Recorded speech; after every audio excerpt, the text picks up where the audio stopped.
آج ہم ایک ایسی بیماری میں مبتلا ہیں جو نہ بخار دیتی ہے نہ درد، لیکن روح کو اندر سے سڑا دیتی ہے۔ اس کا کوئی اسپتال نہیں، کوئی علاج نہیں، کیونکہ یہ بیماری زبان سے پھیلتی ہے اور ضمیر کو مار دیتی ہے۔ اس کا نام ہے غیبت۔ نبی اکرم صلی اللہ علیہ وسلم نے فرمایا، کیا تم جانتے ہو غیبت کیا ہے؟ صحابہ نے عرض کیا، اللہ اور اس کا رسول بہتر جانتے ہیں۔ فرمایا، اپنے بھائی کا ذکر اس طرح کرنا جو اسے برا لگے۔ پوچھا گیا، اگر وہ بات اس میں ہو؟ فرمایا، یہی تو غیبت ہے۔ بسم اللہ الرحمن الرحیم۔ السلام علیکم ورحمۃ اللہ وبرکاتہ۔ سلسلہ آپ کے مسائل اور ان کے حل میں ایک بار پھر سے خوش آمدید۔ آج ایک اچھوتے، ضروری اور انتہائی اہم موضوع کے ساتھ حاضر ہوں۔ وہ موضوع ہے غیبت خاموش قاتل۔ اس عنوان پر کچھ بات کرنا چاہتا ہوں۔ ایک ایک لمحے کے لیے توجہ کا طالب ہوں۔ آج ہم ایک ایسی بیماری میں مبتلا ہیں جو نہ بخار دیتی ہے نہ درد، لیکن روح کو اندر سے سڑا دیتی ہے۔ اس کا کوئی اسپتال نہیں، کوئی علاج نہیں، کیونکہ یہ بیماری زبان سے پھیلتی ہے اور ضمیر کو مار دیتی ہے۔ اس کا نام ہے غیبت۔ جی ہاں، غیبت۔ غیبت یعنی کسی بھائی کا وہ عیب بیان کرنا جو اگر وہ سنے تو اسے ناگوار گزرے۔ نبی اکرم صلی اللہ علیہ وسلم نے فرمایا، کیا تم جانتے ہو غیبت کیا ہے؟ صحابہ نے عرض کیا، اللہ اور اس کا رسول بہتر جانتے ہیں۔ فرمایا، اپنے بھائی کا ذکر اس طرح کرنا جو اسے برا لگے۔ پوچھا گیا، اگر وہ بات اس میں ہو؟ فرمایا، یہی تو غیبت ہے۔ اگر نہ ہو تو بہتان ہے، جو غیبت سے بھی بڑا گناہ ہے۔ یہ روایت صحیح مسلم شریف میں۔ یعنی چاہے سچ بھی ہو، اگر کسی کے پیچھے کہا گیا تو وہ روح کی چوری ہے۔ افسوس، آج غیبت ہمارا مشغلہ بن چکی ہے۔ چائے کی میزوں پر، دفاتر میں، مدارس میں، گلی محلوں میں، یہاں تک کہ مسجد کے باہر اور اندر بھی نماز کے انتظار سے پہلے، جماعت کے قیام سے قبل ہم دوسروں کی برائی پر سبحان اللہ کے انداز میں سر ہلا رہے ہوتے ہیں۔ یہ صرف عوام کا مسئلہ نہیں، علماء، مشائخ، سیاستدان، تاجر، سب کی زبانیں زخمی ہیں اور سب کسی نہ کسی کے گوشت پر دانت رکھے ہوئے ہیں۔ یہ وہ جرم ہے جس کے مرتکب ہم سب ہیں، کبھی نیت خیر کے پردے میں، کبھی دین کے نام پر، کبھی حق گوئی کے عنوان سے اور کبھی تجزیے کے بہانے۔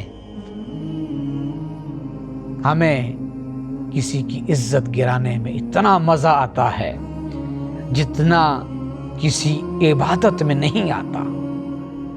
ہم کسی کی غیر حاضری میں اپنا غصہ، حسد اور کمزوری زبان کے تیروں سے نکالتے ہیں اور سمجھتے ہیں کہ ہم سچے ہیں،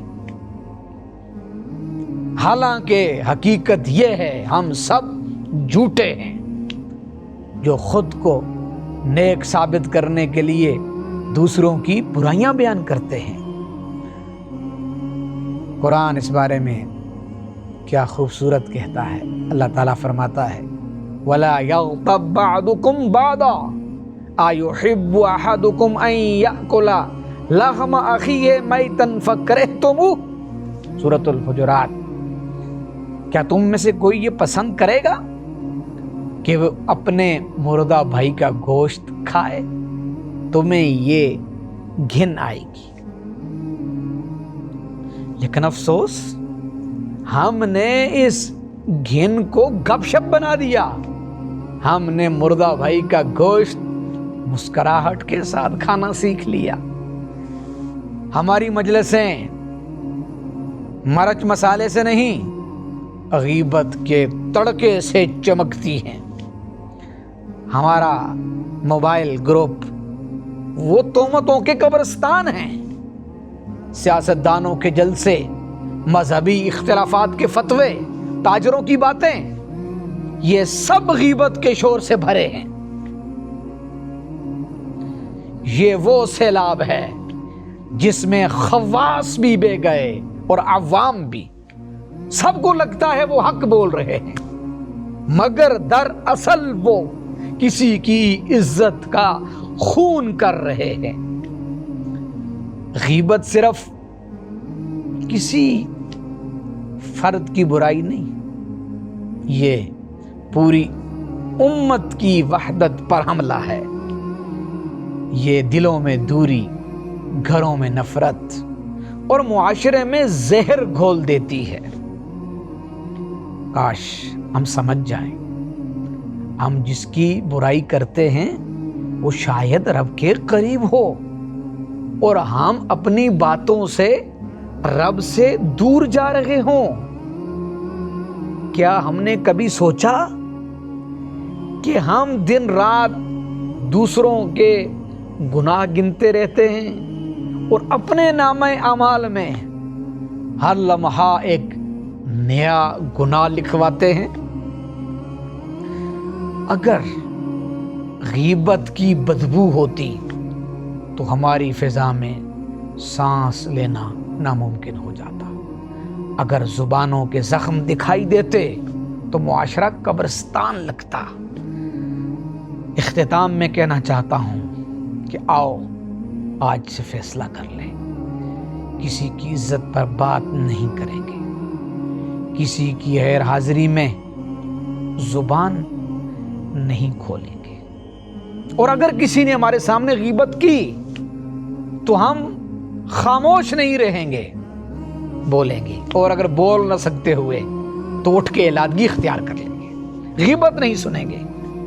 کیونکہ یاد رکھو، غیبت صرف بولنے والا نہیں کرتا، سننے والا بھی شریک جرم ہوتا ہے۔